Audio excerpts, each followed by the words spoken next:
Quelques grammes de bonheur à consommer sans modération. C'est parti. Quelques grammes de bonheur. Quelques grammes de Quelques bonheur. grammes de bonheur. Quelques grammes de bonheur. Quelques grammes de bonheur. Quelques grammes de bonheur. Quelques grammes de bonheur. Quelques grammes de bonheur. Quelques grammes de Quelques bonheur. grammes de bonheur. 4 grammes de bonheur. Bonjour ou bonsoir, quelle que soit l'heure, bienvenue à tous. Aujourd'hui, nous sommes avec Anne-Stéphanie, 37 ans, chargée de coopération internationale et qui réside à Versailles. Bonjour Stéphanie. Bonjour. J'ai dit Stéphanie, pardon, alors que tu es Anne-Stéphanie, je suis familière, comment vas-tu? Ça va bien, merci. C'est un plaisir et un honneur de faire cette interview avec toi, sachant qu'en plus, nous sommes le premier jour de l'année, donc nous ouvrons cette année ensemble et j'en suis ravie. Anne-Stéphanie, tu es chargée de coopération internationale. Alors, j'en suis toute curieuse parce que je n'avais jamais entendu avant ces termes. Est-ce que tu peux nous en dire un peu plus? Oui, alors ça consiste principalement en la négociation. Donc je suis chargée de coopération dans une université, enfin une école plutôt, qui s'appelle l'École pratique des hautes études, D'accord. qui est axée sur la recherche. Donc nous n'avons que des masterants et des doctorants. Et donc dans cette école, en fait, je négocie avec des partenaires, des établissements internationaux, des accords pour qu'on puisse avoir des échanges, leur envoyer des étudiants, en recevoir, pareil pour les enseignants-chercheurs. Parfois, ça peut être des échanges de matériel, de laboratoire. Ça, c'est vraiment le cœur du métier. Après, il y a quelques sujets annexes comme gérer les appels à projets pour permettre aux étudiants, aux enseignants-chercheurs de financer leurs projets. Et puis, j'ai aussi d'autres sujets un peu transversaux parce que l'École pratique des hautes études fait partie d'un ensemble d'universités. Oui. Qui s'appelle PSL, donc Paris Sciences et Lettres. Dedans, il y a des universités comme Dauphine, Normal Sup. Donc, on a des sujets transversaux avec nos collègues pour mettre en commun les bonnes pratiques. En gros, c'est ça. Bah, écoute, c'est très très bien résumé. En tout cas, pour ma part, c'est très clair. Est-ce que tu aimes ton métier? Oui, beaucoup. On le sent. Oui. Déjà, j'ai toujours rêvé en fait de travailler dans l'international, dans les relations internationales, dans la coopération. J'aime en fait être confrontée à différentes cultures, différents points de vue, différentes langues. Et puis j'aime la négociation, la diplomatie. Et puis aussi là dans une université, le fait de permettre à des gens de réaliser leurs projets en fait, des étudiants.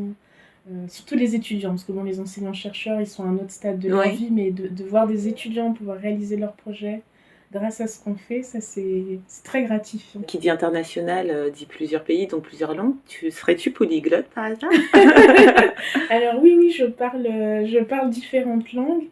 Alors l'allemand, c'est ma première langue en fait. C'est la première langue à laquelle j'ai été confrontée, première langue étrangère. Oui. C'est la langue maternelle à laquelle j'ai été confrontée dès l'école. Il y a eu un espèce de coup de foudre et de déclic que je saurais pas bien expliquer. Et sinon, je parle anglais et espagnol. J'apprends le portugais et je parle norvégien. Waouh. J'en suis toute admirative. Et la question que je pose à chaque épisode, à propos du gentilé de la ville dans laquelle tu résides, donc Versailles, le connais-tu? Oui, ce sont les Versaillais. Merci pour cette information et merci pour ces explications pleines de joie au sujet de ton travail, de ta profession. Est-ce que par hasard, le bonheur que tu veux partager avec nous résiderait quelque part par là ou pas du tout? Non, pas du tout. Même si c'est vraiment une grande joie ce travail, surtout que je l'ai trouvé après une période de recherche d'emploi qui suivait une déception professionnelle. Mais non, en fait, pour moi, le bonheur, il restait plutôt dans la sphère privée, plutôt du côté de la famille même. Et dans ce que j'ai appris à redécouvrir et à revivre, à re-recevoir, que j'appellerais la maison. Parce qu'en fait, après un long temps de séparation d'avec ma famille, parce qu'on a connu des événements vraiment très compliqués, avec beaucoup de déchirures, de tensions, d'autant plus difficile qu'en fait, on a toujours été une famille très complice, très unie, et une famille très large aussi, qui n'était pas basée sur le sang. Et ça date de l'époque de la jeunesse, de l'enfance de mes parents. Enfin, là, je parle beaucoup du côté maternel. Donc, ils ont toujours grandi comme ça, entourés de différentes personnes, où les gens, en fait, créaient des liens qui se basaient sur une espèce d'amitié. Et j'aime beaucoup une phrase, justement, qu'une de mes tantes m'a dit, que disait ma grand-mère maternelle. Elle leur disait, donc à la fratrie, il ne faut pas que vous preniez les liens du sang comme acquis. C'est dit parce que le sang, on ne choisit pas sa famille. Il faut que vous soyez amis. Parce que quand on est amis, ben même quand il y a des choses difficiles, des conflits, on revient. Parce qu'il il y a cette complicité, on a appris à se connaître, à Ouais. découvrir des goûts. Et on ne brandit pas quelque part. Je crois que ce qu'elle voulait éviter, c'était que le sang soit brandi comme un couperet aussi Oui. pour les autres qui ne seraient pas de ce sang-là. Ouais. Et donc pour moi, la maison, en fait, ça a toujours été ça. Et quand je suis revenue, je dis toujours quand je suis revenue, parce que j'ai vraiment l'impression... En fait, je me suis vraiment sentie un peu comme le fils prodigue. Donc c'est vraiment cette image... Alors, qui est le fils prodigue pour ceux qui ne connaissent pas? Ah oui, pour ceux qui connaissent pas, donc c'est une histoire, je sais pas si on peut dire si c'est vraiment une parabole. En tout cas, c'est une histoire dans la Bible, dans le Nouveau Testament. C'est l'histoire d'un fils qui quitte sa maison, quitte la maison de son père, très important, de son père. Il a un frère.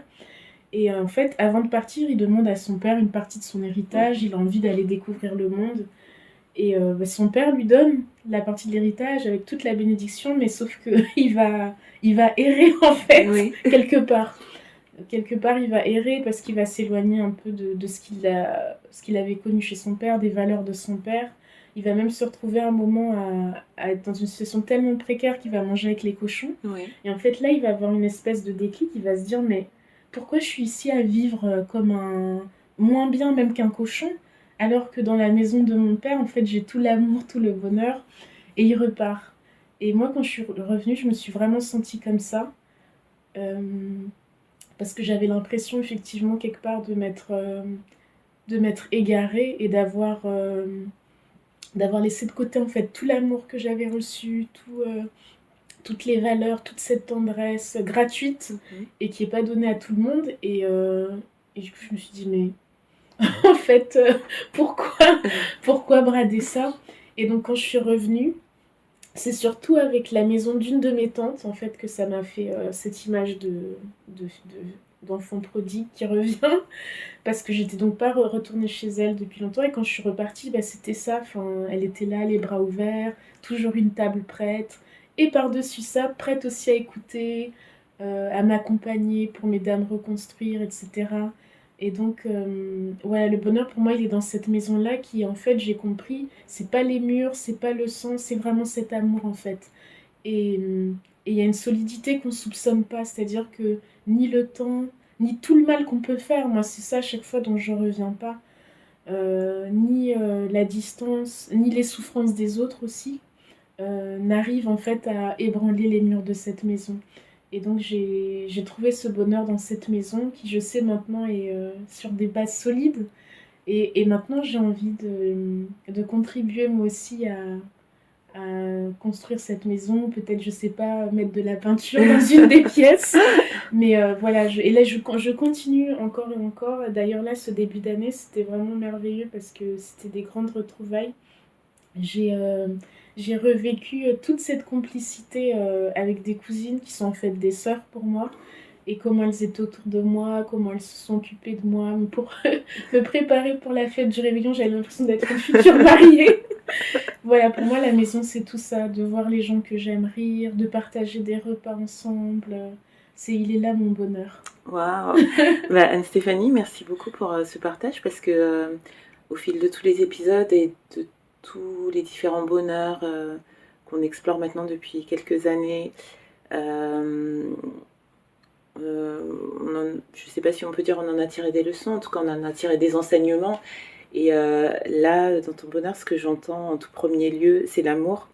Le bonheur, c'est l'amour des siens, l'amour de soi aussi.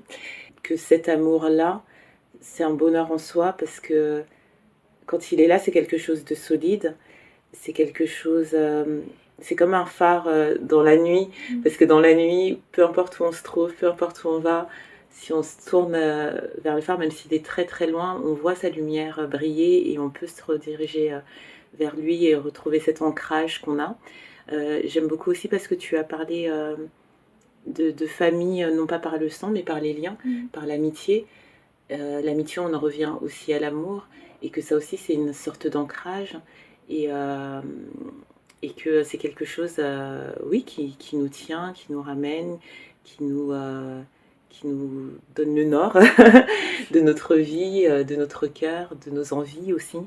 Et Et que, en plus aussi, je fais un parallèle avec ce que tu as dit au tout début, parce qu'en parlant de ta profession, tu as dit après une déception professionnelle, l'amour, c'est aussi, dans ce que j'entends de ce que tu dis, la seconde chance. C'est aussi les sentiments de la seconde chance. Quand on aime vraiment, on peut excuser les choses, on peut effacer les choses, on peut de nouveau accueillir les bras ouverts, même des gens peut-être qui nous ont blessés, ou on peut retourner aussi vers des gens qu'on a l'impression d'avoir blessés. Malgré tout, et ça c'est très très beau. C'est très très beau en ce début d'année et ça donne de l'espoir. Et puis même pour revenir à ce que tu disais sur les liens qui ne sont pas forcément créés par les liens du sang, parce qu'il y a bien des familles qui ne s'entendent pas et qui se sentent plus proches d'amis, ou bien redonner espoir à des gens qui se sentent seuls parce que ils sont orphelins tout d'un coup, tout le monde les a quittés, mais la famille, ce n'est pas seulement le sang. Donc on en revient encore une fois à l'amour dont émane ton bonheur, et ça je te remercie pour ça, parce qu'en ce début d'année, est-ce qu'on se dirait pas tous, cette année misons tout sur l'amour. Misons tout sur l'amour, et ton bonheur est très très émouvant, il est très riche, et pour ceux qui sont partis et pour ceux qui sont restés, si des gens se reconnaissent dans des situations similaires, mais même sans aller dans ce sens-là, tout simplement pour ceux qui ont perdu l'espoir, parce qu'il y a ça aussi. L'espoir est toujours permis, l'amour est toujours permis, et on peut toujours aimer encore, même après des déceptions. On peut toujours aimer encore, même après des drames. On peut toujours avoir la ressource de se sentir encore aimé et d'accueillir de nouveaux amours, parce que la vie peut aussi faire que on se sépare de gens, ça peut aussi arriver qu'on ne revienne pas, parce que la vie est faite aussi de saisons, mais on peut aussi se dire que justement après ces saisons où on pensait des gens perdus, on peut les retrouver, et ça je trouve ça tellement beau ce que tu nous partages aujourd'hui et ce que tu nous donnes de toi. En plus tu disais que tu voulais redonner, je perçois que tu le redonnes, parce que déjà dans la manière juste dont tu parles de ton travail, on sent que tu veux donner, on sent que tu donnes aussi, de la manière dont tu mets à l'honneur aussi toutes ces personnes dont tu parles, de ces tantes, de cette grand-mère et de tous les gens, de tes parents, enfin de tous les gens que tu mets à l'honneur. On sent vraiment une générosité, et je peux te dire en tout cas que je perçois que tu donnes tout cet amour et tout ce bonheur, et pour cela je t'en remercie énormément, Anne-Stéphanie. Merci. Et j'espère que si tu as un autre bonheur ou d'autres bonheurs à nous conter, tu reviendras, parce que ce sera avec plaisir que je te recevrai à nouveau. Avec plaisir. En tout cas, d'ici là, que te souhaiter pour cette nouvelle année et pour les jours et les heures à venir, du bonheur, bien entendu, de l'amour. Et pourquoi pas, si ce n'est pas le cas, l'amour avec un grand A. Je ne sais pas où tu en es à ce niveau-là. Oui, j'aimerais bien. Chers auditeurs, si vous êtes intéressés, vous avez déjà le profil d'Anne-Stéphanie, n'hésitez pas à me contacter en privé. Et je te souhaite tout simplement d'être heureuse, d'être épanouie, d'être équilibrée. Et voilà, et quelques grammes, quelques kilos de bonheur pour cette année 2024 à venir. Merci d'avoir été avec nous. Merci beaucoup. Allez, je te dis à très très vite. À bientôt. À bientôt, et n'oubliez pas, vous autres, le bonheur aussi léger soit-il n'est jamais loin, alors sachez le voir, vous en saisir et l'apprécier. À bientôt. Bonne année 2024, des kilos de bonheur. Également envie de donner un peu de bonheur en partageant le vôtre? N'hésitez pas à me contacter au 07 52 98 36 92 ou alors sur l'adresse mail quelquesgrammesdebonheur@gmail.com. À très vite